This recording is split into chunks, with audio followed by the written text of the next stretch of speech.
E como já sabíamos já há bastante tempo, né, o Tite fez questão de antecipar em todos os podcasts e programas onde frequentou nos últimos dias, Pedro foi finalmente convocado pela seleção brasileira. Não precisou sair do Flamengo para isso. Foi convocado e vai desfalcar o Flamengo em pelo menos uma partida, né? Vai desfalcar diante do Fortaleza, fora de casa, na difícil desafio que o Flamengo vai ter contra a equipe cearense no Castelão e provavelmente também contra o Red Bull Bragantino no Maracanã, quando fará um turno exato que Dorival Júnior terá chegado ao rubro-negro carioca. Bom, o Pedro, eu não sei se você já se deu conta disso, né? Muito se fala em Arrasca, dependência, e claro, né, o Uruguai é um dos principais jogadores do Flamengo, mas o Pedro é o craque desse time, né? E eu vou te mostrar aqui por quê. E o Flamengo é Pedro dependente, sim. O Pedro é o jogador pelo qual o Flamengo sofre com maior nível de dependência.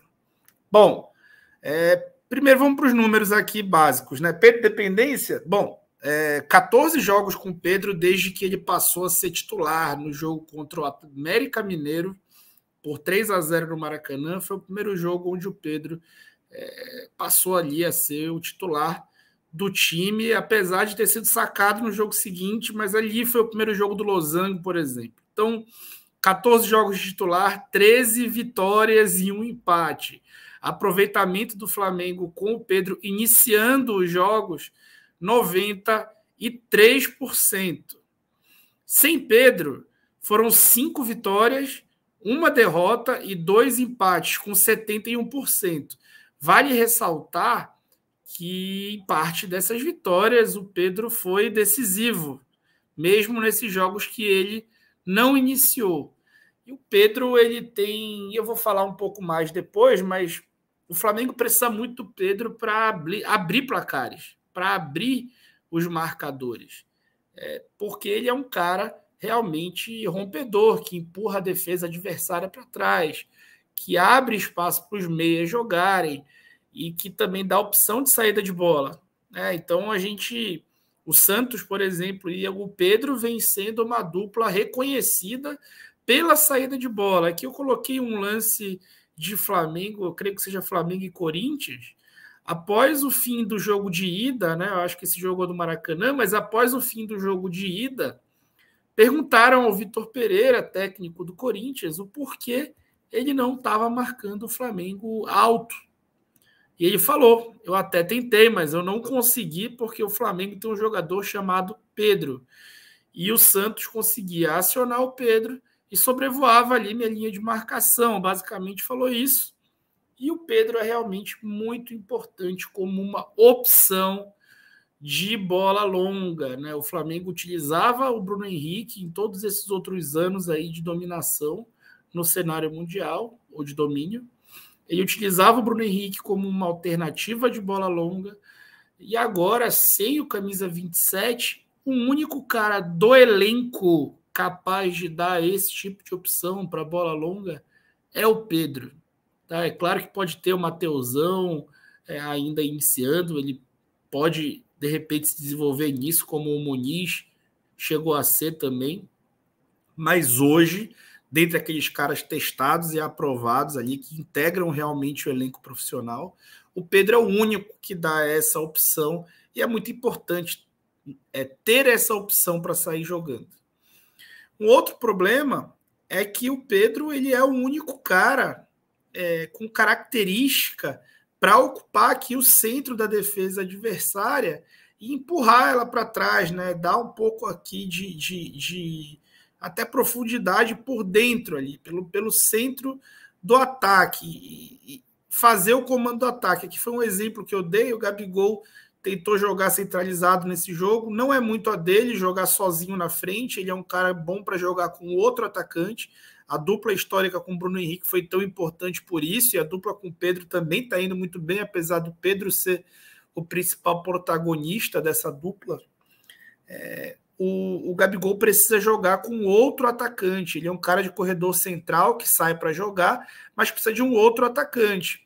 E quando o Flamengo não tem um cara para dar essa profundidade por dentro, ele sofre, e o Pedro é o único do elenco com essa característica de jogar mais preso.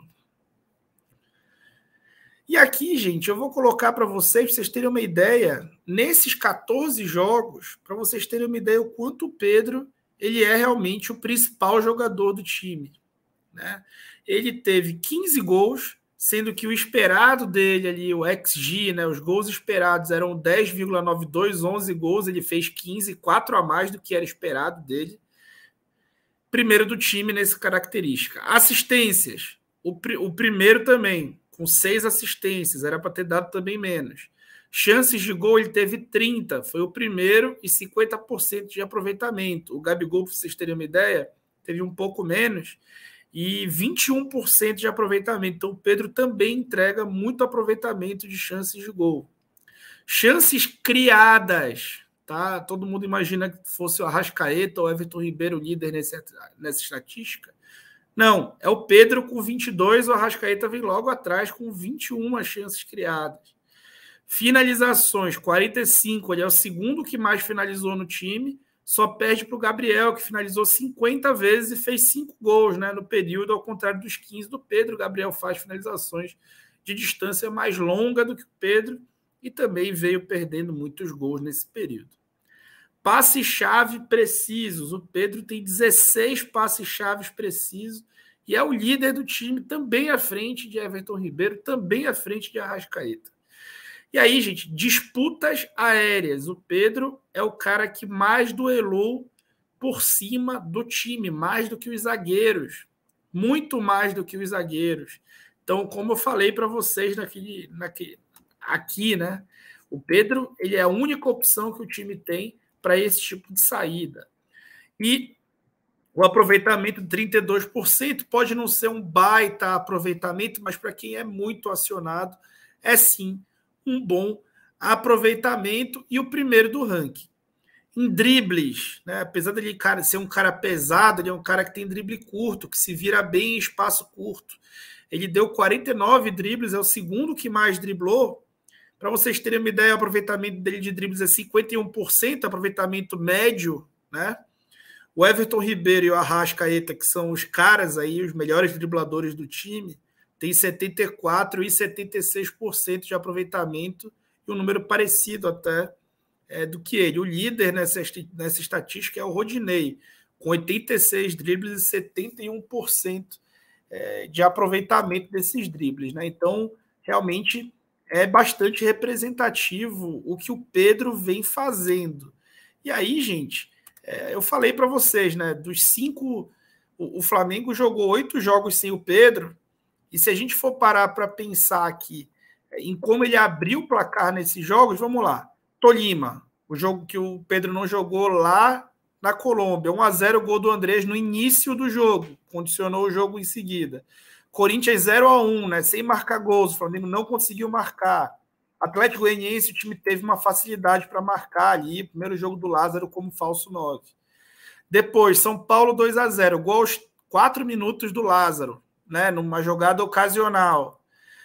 Atlético Paranaense 5-0, o primeiro gol saiu aos 56 minutos, né, ou seja, aos 11 minutos do segundo tempo, e uma bola parada para o Fabrício Bruno, né, contra o Palmeiras 1-1, e o time pouco conseguiu ter a bola, teve 33% de aproveitamento, fez um gol de cabeça, é verdade, mas teve que jogar no contragolpe. Qual o time que vai conceder assim contragolpe para o Flamengo fora o Palmeiras? Contra o Botafogo, o Flamengo estava empatando em 0-0, o Pedro entra e 2 minutos após entrar, ele dá assistência para o Vidal, ou seja, ele ainda é decisivo, mesmo sem jogar de titular, e conquista aqueles 3 pontos para o Flamengo. Contra o Ceará, o empate em 1-1 expôs uma enorme dificuldade criativa do time, especialmente na primeira etapa. Ou seja, o Flamengo ele é extremamente dependente do seu camisa 21 e vai ter que se virar nesse período sem o Pedro. O fato de o Pedro ser o único de tal característica no elenco também é um ponto de atenção. é bom o Flamengo pensar em uma reposição ou então em um backup ali, uma segunda opção, como já teve na época com o Rodrigo Muniz. Só que na época os dois eram reservas e o time não era formatado para jogar dessa forma. Hoje, o time depende bastante de um cara como o Pedro. E quem tem um, às vezes não tem nenhum. E o Pedro é muito raro, pelo menos alguém com as características parecidas, por mais que não tenha a mesma competência, ajudaria bastante o time quando tivesse desfalcado do camisa 21, futuro aí, camisa 9 da seleção brasileira. Tá bom, pessoal? Espero que tenham curtido. Deixa o like aí, esqueci de pedir. Se inscreve no canal. Eu fui.